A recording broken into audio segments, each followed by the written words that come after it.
we had a ribbon cutting to celebrate the fact that the Drainage District and the City of Harlingen are working together to enlarge some of our ditches, to hopefully soon begin putting in some more detention ponds, doing other work that will reduce the amount of flooding that we have when we have these large rain events or hurricanes in the city of Harlingen. How critical is this project and how much is it going to cost? The city of Harlingen on this particular project is doing this with city funds. So this is not coming out of our budget for other projects that we have. We have $73 million worth of projects that we're working at. Detention ponds in different places, improvements. Right behind me, we need to put in 5 7-foot pipes to get more water under the railroad and under 77 Sunshine. And so all of these projects that Harlingen and the Drain District can do together will help us to get further down the list. The more work we can do, every time we remove a cubic foot of dirt out of these ditches or these detention ponds, that's a cubic foot of water that's not in someone's home when we have a major flood event. And of course, historically, Harlingen's been one of the cities in the valley that suffered, and you had that massive rain event earlier this year. So what's the general state of play in Harlingen for drainage and security for the homeowners here? Could you ask that again? Of course. Given the history of Harlingen with the flooding, and we had a once-in-a-century event earlier this year, incredible deluge, for which so many homes suffered. What do you say the general state of play is in Harlingen in terms of the city's efforts to make everything just more secure? Has the city got the funding from the legislature or from the Congress to do all the projects you would like to see? We are doing very well, all things considered. Excuse me. We're doing very well, all things considered. The city, they take care of their own funding, and I'm not really in on that, but we get support from all the government entities, and we apply and we try to follow these procedures in order to get as much funding on different projects. All these projects are funded based on how many people they can benefit for any given dollar amount. And so everybody in Texas is basically on a level playing field. This flood we had 5 months ago, that was a 750-year flood, as they chart those things out. Second highest flood we've ever had here, other than Beulah back in 67 or 68. And so one thing we noticed with the improvements that we have made, both before I was on the board, those improvements we've made since I've been on the board, the water went down a lot faster, and the water was not as high. In my house alone, the water was like 1 foot less deep than it was in the flood that came about 3 years ago. So everything is working. It's working in the right direction, but we want to do so much more. We need to do so much more so that we can keep people's homes dry, under these major events. So you personally suffered during the flooding?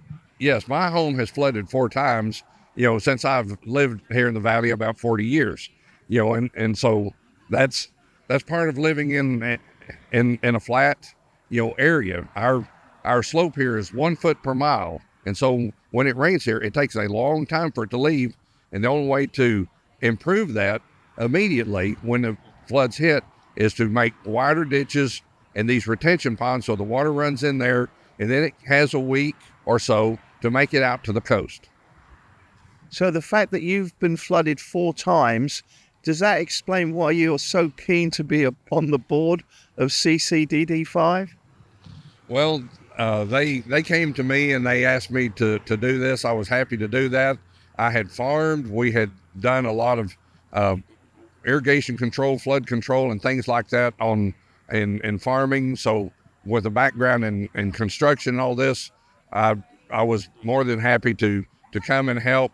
But I appreciate the opportunity to serve, and I want to make sure that everything that the district does is done most cost effectively and efficiently to get the most bang for every buck. I want to get $2 of benefit for every dollar that we spend, or more. And do you think you get that? Oh yes, I definitely do. That's the way they measure these projects. Is they say, okay, if the government says, okay, if we give a grant for $1 million, how many dollars worth of homes is it going to prevent the flooding in? And they usually want, $1.3 million, $1.5 million, $2 million worth of homes that will be saved by the $1 million that they do. And that's the criteria that all these projects are rated at. How did you get on with your legislative agenda when it comes to drainage and water prevention projects this past regular session? Did the state legislature help you? We have always had a really good relationship with the legislature. We've applied for some legislation, and it is progressing along. Everyone who lives in the coastal counties in Texas, they have a different situation than places where they have rivers and ravines and things like this, where water can run away quickly and the water is flowing at, 10 miles an hour. Down here, the water flows at like a half a mile an hour because it's coastal, because it's flat. And so the legislature is doing a good job of trying to equalize this and make everyone have a fair shake at it. So I'm very pleased with the progress that the legislature's made, and they seem to be very diligent in providing the legislations that's needed for Texas or for the U.S., as the case may be. Well, Mr. Jennings, those are all the questions I've got. Have I missed anything out? Is there anything else you'd like to add? When we had this last flood, we have computer modeling that we have purchased that tells us, hey, if we change this culvert, if we widen this ditch or whatever, what difference is it going to make? What difference is it going to make upstream? What difference is it going to make downstream? And so we pay a good bit of money to have that modeling done, and that's part of what we do when we apply for loans.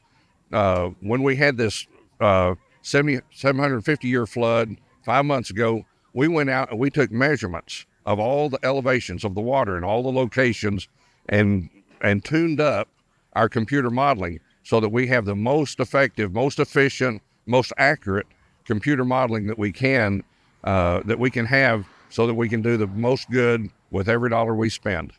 Well, that seems an incredibly smart investment. Yes, I was amazed when I first came on board and learned about these technologies that are available to us.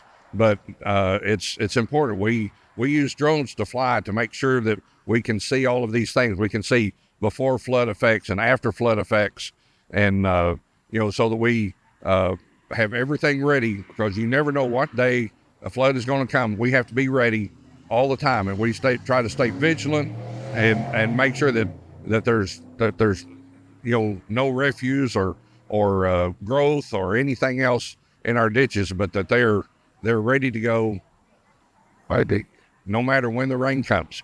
Well, Mr. Jennings, thank you so much for today's interview. We really have learned a lot. I appreciate it.